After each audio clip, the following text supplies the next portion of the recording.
Have you ever felt like giving up? Like you've hit a wall in your English learning journey and just can't break through? We've all been there. You think, I can't understand this grammar rule, or I'll never sound like a native speaker. But what if I told you that just one tiny three-letter word could completely change that feeling? Today, on WordCraft English, we're going to unlock the power of yet and transform how you see your failures using powerful scenes from some of the most inspiring movies ever made. We'll turn every I can't into an I can single quotes T ... Yet.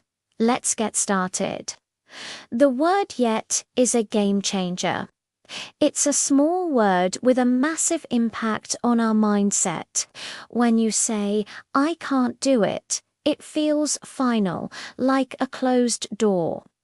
But when you add yet, as in, I can't do it yet, the door opens. It implies that success is just a matter of time and effort. This isn't just about positive thinking. It's a proven psychological tool to build resilience. It acknowledges the struggle, but focuses on the future possibility. So, the next time you feel stuck, just add yet. I don't understand this movie without subtitles ... Yet my pronunciation isn't perfect ... Yet. It's a promise to yourself that you will keep going. Let's dive into our first movie, The Pursuit of Happiness. There's a powerful scene where Chris Gardner, played by Will Smith, is playing basketball with his son. After his son says he'll probably never be a pro, Chris tells him this: don't ever let somebody tell you you can't do something, not even me, all right? You got a dream, you gotta protect it. People can't do something themselves. They want to tell you you can't do it. If you want something, go get it. Period. This is pure motivation. Let's break down the language. First, don't ever let somebody tell you ... This is a strong command, a powerful way to give advice. The double negative, don't ever, emphasizes the point. Asterisk, never asterisk, allow it. He says, you got a dream, you gotta protect it. Notice the casual, spoken English. Got instead of have got, and gotta instead of have got to. This is very common in American English. To protect a dream means to defend it from negativity, both from others and from yourself. And finally, the phrase, go get it, period. The word period is used at the end of a sentence to show that the discussion is over, that this is the final, undeniable truth. It's a very assertive and confident way to speak. So, when you set your English learning goals, remember this: go get it, period.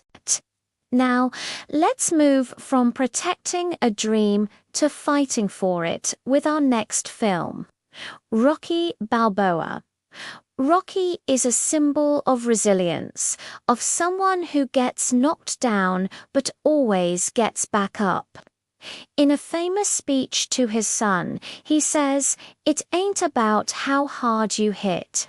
It's about how hard you can get hit and keep moving forward.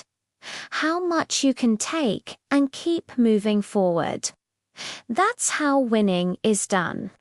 Let's analyze this incredible vocabulary of perseverance.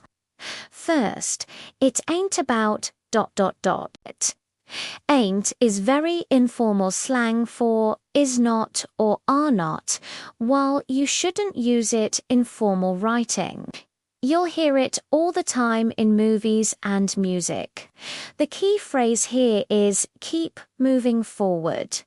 This is a fantastic phrasal verb that means to continue to progress despite difficulties. It's not just about moving, but moving forward towards your goal. He repeats it for emphasis. Think about your last difficult English lesson. Did you get hit with a concept you didn't understand? The key is to keep moving forward. Review it, ask for help, but don't stop. That's how winning is done in English, too. Another brilliant expression from this world is to rise again. When a boxer is knocked down, they have to rise again before the count of 10. This metaphor is perfect for learning. You will make mistakes. You will have moments of doubt. But the most important part is that you rise again. You try again tomorrow. You dust yourself off and continue. You could say, my confidence was low after that presentation, but I'm ready to rise again and practice more. It's about not staying down. For our next lesson in perseverance, we're heading to the world of animation with Kung Fu Panda Po. The panda starts with zero confidence. He feels like a total failure, but his master Shifu tries to teach him a valuable lesson. At one point, a frustrated Po says, I'm not a kung fu master. I can't do it. But eventually, he learns. The message of the entire movie is captured in this idea of starting from nothing and becoming a hero through sheer will and practice. Let's look at the phrase, never give up. It's simple, but it's one of the most powerful phrases in the English language. Give up is a phrasal verb meaning to quit or to stop trying. Adding never makes it an unbreakable rule for success. You'll hear this in sports, in business, in every field. It's a universal mantra for resilience. You can tell a friend who is struggling, don't give up on your dream. Or you can tell yourself, I will never give up on becoming fluent in English. A related concept in the movie is the idea to fail forward. This mindset flips the entire meaning of failure. It suggests that every mistake is not a step backward, but a step forward in a different direction, a learning opportunity. When Po tries a move and falls flat on his face, he learns what not to do. He's failing forward. In your English studies, when you use the wrong word or mispronounce something, you haven't failed. You've just discovered an area you need to work on. You've failed *forward* towards fluency. So don't be afraid to make mistakes. Embrace them as part of the process. Fail forward. Let's put all this together. We have the mindset of the power of yet. We have the command to go get it. Period. We know it's about how hard you can get hit and keep moving forward. We're inspired to rise again and to never give up. And we understand that it's okay to fail forward. These aren't just movie quotes. They are tools for your English journey. The path to fluency is not a straight line. It's full of ups and downs, just like the plot of a great movie. There will be moments where you feel like the hero, and moments where you feel like you've been knocked out. The difference between success and failure is your mindset. So, here is your challenge for this week. I want you to identify one thing in your English learning that makes you think, I can't. Maybe it's understanding fast speakers.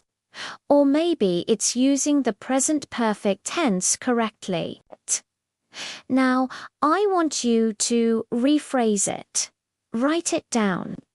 Say it out loud. I can't understand fast speakers ... yet. I can't use the present perfect tense perfectly ... yet. Feel that shift. That is the power you now hold. Thank you so much for joining me today at WordCraft English. I hope you feel as inspired and motivated as I do. Remember, every movie hero's journey is filled with challenges, and so is yours. Embrace it, learn from it, and keep moving forward. If you found this lesson helpful, please give it a thumbs up. And do not forget to subscribe to our channel and hit that notification bell so you won't miss our next adventure in learning English through the magic of movies. Keep practicing, and I'll see you in the next video.